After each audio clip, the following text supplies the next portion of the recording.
Alors bonjour à tous. Aujourd'hui, nous continuons notre lecture de la Bible à la lumière de la tradition de l'Église et nous en sommes rendus au chapitre 48 du livre de la Genèse. Donc on arrive à la fin, il reste encore le chapitre 49 et le chapitre 50 et cet ensemble est intitulé le Testament de Jacob. Alors avant de commencer, comme toujours, nous remercions les éditions Ansiguet devenues Mediapol de nous avoir donné l'autorisation d'utiliser leurs ouvrages pour pouvoir faire ces vidéos. Et comme toujours, nous remettons entre les mains de Dieu notre séance du jour. Notre Père, qui êtes aux cieux, que ton nom soit sanctifié, que ton règne vienne, que ta volonté soit faite sur la terre comme au ciel. Donne-nous aujourd'hui notre pain de ce jour. Pardonne-nous nos offenses, comme nous pardonnons aussi à ceux qui nous ont offensés, et ne nous laisse pas entrer en tentation, mais délivre-nous du mal. Également, nous remettons entre les mains de notre Mère bienveillante notre parcours du jour, afin qu'elle puisse toujours nous montrer, plutôt lui laisser nous montrer, le chemin qui mène au Fils, puisque le Fils est venu par Marie, allons à Jésus par Marie. Je vous salue Marie, pleine de grâce, le Seigneur est avec vous. Vous êtes bénie entre toutes les femmes, et Jésus, le fruit de vos entrailles, est béni. Sainte Marie, Mère de Dieu, priez pour nous pauvres pécheurs, maintenant et à l'heure de notre mort. Amen. Et comme toujours, nous remettons une demande particulière à l'Esprit Saint, afin qu'il puisse venir corriger dans nos cœurs les erreurs éventuelles qui peuvent provenir soit de ma maladresse, de mon imperfection, ou alors tout simplement de nos cœurs aussi, qui peuvent mal recevoir, mal comprendre une parole. Nous avons confiance dans l'Esprit Saint qui veut que nous puissions continuer à croître dans l'amour de Dieu, donc dans la connaissance de Dieu. Et il fera le travail pour nous aider, nous, humbles pécheurs, qui souhaitons nous approcher de Dieu, notamment par la voie des Saintes Écritures et de la lecture et de la compréhension et de l'approfondissement des Saintes Écritures. Sans plus tarder, nous pouvons commencer avec ce chapitre 48 que je vais lire un premier temps et puis on reviendra sur certains passages. Il arriva dans la suite qu'on vint dire à Joseph « Voici ton père est malade ». Il prit avec lui ses deux fils, Manassé et Éphraïm. On avertit Jacob et on lui dit « Voici ton fils Joseph qui vient chez toi ». Israël rassembla ses forces et s'assit sur son lit, et Jacob dit à Joseph « El Shaddai m'a apparu à Luz, dans le pays de Canaan, et il m'a béni. Il m'a dit, je te ferai porter du fruit et je te multiplierai. Je ferai de toi une multitude de peuples et je donnerai cette terre à ta descendance après toi pour la posséder perpétuellement. Maintenant, les deux fils qui te sont nés au pays d'Égypte, avant que je ne vienne vers toi en Égypte, sont à moi. Éphraïm et Manassé seront à moi comme Ruben et Siméon. Passons au verset 10 directement. Les yeux d'Israël étaient appesantis par la vieillesse, et il ne pouvait plus voir. Joseph fit approcher de lui ses enfants, et Jacob les baisa et les embrassa. Israël dit à Joseph, « Je ne pensais pas revoir ton visage, et voici qu'Élohim me fait voir même ta postérité. » Joseph les prit tous les deux, Éphraïm de sa main droite à la gauche d'Israël, et Manassé de sa main gauche à la droite d'Israël, et les rapprocha de lui. Israël étendit sa main droite et la posa sur la tête d'Éphraïm, qui était le plus jeune, et il posa sa main gauche sur la tête de Manassé. Ce fut prophétiquement qu'il posa ses mains ainsi, car Manassé était le premier-né. Il bénit Joseph et dit, « Qu'Élohim, devant qui ont marché mes pères, Abraham et Isaac, qu'Élohim, mon berger, depuis que je vis jusqu'à ce jour, que l'ange qui m'a racheté de tout mal bénisse ses enfants, que soit invoqué sur eux mon nom et le nom de mes pères, Abraham et Isaac, et qu'ils se multiplient par milliers au milieu de la terre. » Joseph vit que son père posait sa main droite sur la tête d'Éphraïm, et cela déplut à ses yeux. Il prit la main de son père pour la déplacer de la tête d'Éphraïm à celle de Manassé. Et Joseph dit à son père, « Pas ainsi, mon père, car celui-ci qui est le premier-né. Pose ta main droite sur sa tête. » Mais le père refusa et dit, « Je sais, mon fils, je sais, lui aussi deviendra un peuple, lui aussi sera grand. Mais mon cadet sera plus grand que lui, et sa postérité sera une multitude de nations. » Il les bénit donc en ce jour-là et dit, « Par toi, Israël bénira en disant, qu'Élohim te bénisse comme Éphraïm et Manassé. » Alors voilà, donc déjà faisons un petit résumé de ces 3 derniers chapitres qui nous attendent. Eh bien, le rôle principal va revenir à Jacob, de sorte qu'après les préludes des chapitres 1 à 11, eh bien la Genèse soit pour l'essentiel l'histoire de l'alliance avec Abraham, Isaac et Jacob, tel que nous l'avons bien vu. Alors, on sait que par la suite, il y aura 12 apôtres. Mais saint Paul s'y ajoute après coup comme un avorton, d'une certaine façon, ce qui n'empêchera pas la grâce divine de le choisir comme le principal apôtre des païens, et le premier des évangélistes de la résurrection et de l'Eucharistie, donc évangéliste entre guillemets. De même, il y a 12 tribus, mais celle de Joseph éclate en 2 branches, qui seront toutes 2 incluses dans les 12 tribus d'Israël. Donc celle de Lévi, par contre, étant mise à part, ce qui rétablit donc le nombre de 12. Alors que le cadet Éphraïm, comme on le voit dans ce texte, reçoive la bénédiction de la main droite, donc majeure, alors que Manassé, l'aîné pourtant, n'est béni que de la main gauche, n'est pas pour nous surprendre. Comme pour Isaïe et Jacob, la préférence du plus petit révèle à la fois la liberté de l'élection divine et l'amour spécial de Dieu pour les petits et les humbles, qui ne fera que s'affirmer tout au long de l'histoire du salut, y compris dans le choix du peuple modeste que fut toujours Israël entre les 2 grands du Moyen-Orient. Donc c'est Dieu qui le déclare expressément au chapitre 7 du Deutéronome, que nous verrons probablement par la suite. De fait, donc après le schisme avec le royaume de Juda et Benjamin, c'est la tribu d'Éphraïm qui prendra la prépondérance dans le royaume d'Israël. D'où les déclarations d'amour à Éphraïm, que je relirai en texte parallèle, mais qui s'adressent en réalité aux 10 tribus d'Israël. Alors ces textes parallèles, c'est notamment Osée chapitre 11, les 4 premiers versets. « Quand Israël était enfant, je l'aimais, et d'Égypte j'appelais mon fils, et moi je guidais les pas d'Éphraïm, le soutenant par les bras. Et ils n'ont pas compris que je l'ai aidé. Je les attirais par des liens humains, par les nœuds de l'amour. » On a également Jérémie chapitre 31.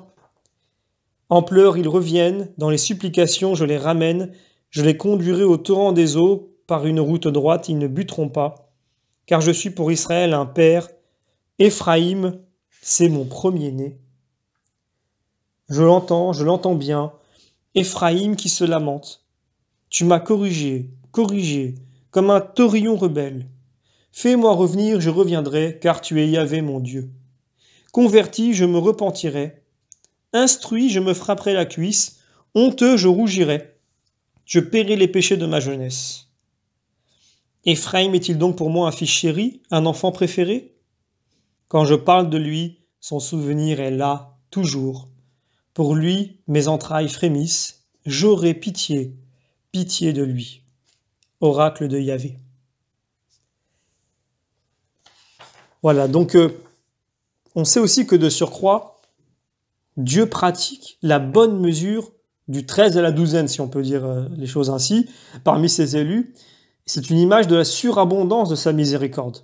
Et c'est pourquoi d'ailleurs la tradition chrétienne y a vu la première ouverture à la vocation universelle des païens, donc par la médiation du Christ, le Joseph véritable. Et pour cela, nous pouvons prendre un commentaire de saint Cyril d'Alexandrie. Parce que les 2 fils de Joseph étaient nés d'une mère étrangère, Jacob craint que les Israélites ne les aient en abomination. C'est pourquoi il les prend parmi ses fils, au même titre que Ruben et Siméon. Après cette explication historique, disons que nous aussi, justifiés par la foi, nous sommes fils de Dieu dans le Christ. Nous sommes de la même famille que les saints. Le Christ, médiateur, nous unit à lui-même et au Père, ainsi qu'au cœur des saints, de même que, par l'intermédiaire de Joseph, Éphraïm et Manassé furent comptés parmi les fils de Jacob et inscrits dans la lignée des patriarches. Nous aussi, nous sommes nés d'une mère étrangère puisque l'Église a été appelée du sein des nations, Mais il suffit que l'Emmanuel soit notre médiateur. Il nous transfère dans la gloire des saints et nous déclare peuple saint. Israël, apercevant les fils de Joseph, dit « Qui sont ceux-là » Joseph répondit « Ce sont mes fils que Dieu m'a donnés ici. » Et Jacob dit « Fais-les approcher que je les bénisse. » Jacob, au comble de la joie, s'écria « Voici, je t'ai revu et en outre Dieu m'a encore montré ta descendance. » De même à la mort du Christ, le Père fut comme privé de son Fils, mais il ne permit pas que l'auteur de la vie fût retenu captif par la mort. Le Christ est ressuscité, et le Père l'a revu, et il a vu aussi toute la postérité qui vient de lui et qui vit en lui. Je veux dire tous les croyants qui sont peuple saint, sacerdoce royal, et dont le Christ dit avec joie et fierté « Me voici avec mes enfants que Dieu m'a donnés. »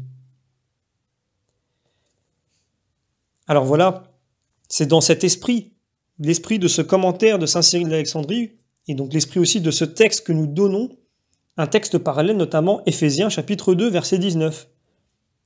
Donc vous n'êtes plus des hôtes, des étrangers, mais vous êtes concitoyens des saints, vous êtes de la maison de Dieu. Voilà, donc je continue maintenant et je reprends un passage que nous avons lu, notamment le verset 4. Il est important de souligner. Il m'a dit, je te ferai porter du fruit et je te multiplierai. Je ferai de toi une multitude de peuples et je donnerai cette terre à ta descendance après toi pour la posséder perpétuellement. Alors pourquoi je reprends ce verset? Tout simplement parce que Jacob ici répète la bénédiction reçue d'Isaac en Genèse 28, chapitre 28, verset 3. Et donc cette répétition, on le voit, est assez courante dans les chapitres que nous avons lus. La répétition de la bénédiction, tout comme on peut faire aussi un petit parallèle avec la répétition de la promesse que Dieu fait perpétuellement aux patriarches et à ses descendants. Je reprends maintenant le verset 15 qui dit « Qu'Élohim, devant qui ont marché mes pères ». Donc c'est un peu comme ça que démarre le verset en question. Et si on veut commenter ce passage-là, il faut prendre en considération la Septante qui donne au verbe le sens d'être ajusté, commode. Donc ce qui est beau par opposition à la nuque raide de ce peuple indocile, et par conséquent aussi le sens de plaire. D'où le commentaire de saint Jean Chrysostome qui voudrait d'ailleurs aussi bien en traduisant que Dieu devant qui ont marché mes pères. Car en toute hypothèse, c'est la même attitude spirituelle de confiance dans l'humilité déjà illustrée par la prière de Jacob en Genèse chapitre 32, versets 11 à 13. On lit également dans les psaumes « Je marcherai devant le Seigneur au pays des vivants ». Alors, il faut noter que si le verbe hébreu a comme sens premier « marcher », marcher devant le Seigneur, c'est lui plaire. Donc tout se rejoint là, tout est là.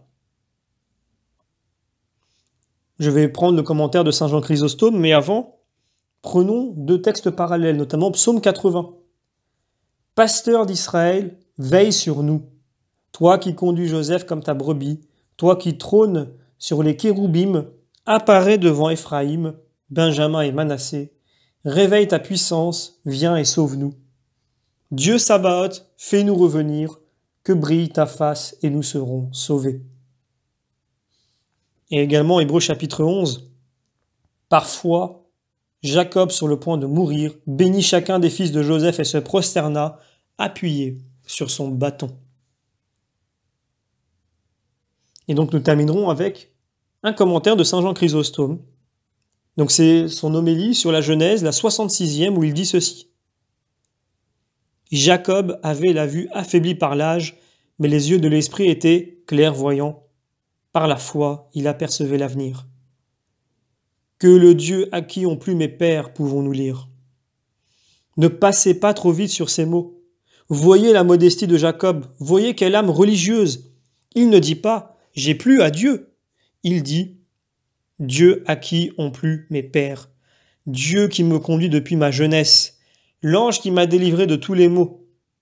Que lui-même bénisse ses enfants. » Donc au nom de la vertu des pères, au nom des bienfaits reçus, il implore la bénédiction. Alors voilà, Saint Jean Chrysostome a vraiment raison de mettre en avant cette humilité dont fait preuve ici Jacob. Alors on peut quand même dire un mot sur le verset 16, où il est indiqué « l'ange qui m'a racheté ». Donc l'ange qui m'a racheté de tout mal. Alors il est identifié à Dieu lui-même, comme en Genèse chapitre 16, verset 7. Vous vous souvenez, il avait été aussi question d'un ange. Et on peut aussi faire le parallèle avec les psaumes 77, verset 16. « Par la force de ton bras, tu rachetas ton peuple, les fils de Jacob et de Joseph. » Alors voilà, nous terminons ici le commentaire de ce chapitre qui fut assez court, et nous aurons l'occasion de pouvoir être plus long sur le chapitre suivant, notamment le chapitre 49, où il sera question de la bénédiction de Jacob. C'est un chapitre que nous aurons peut-être l'occasion de même de couper en deux, puisqu'il sera assez long. Et nous pourrons terminer avec le chapitre 50, qui concerne la mort de Jacob et la fin de la vie de Joseph.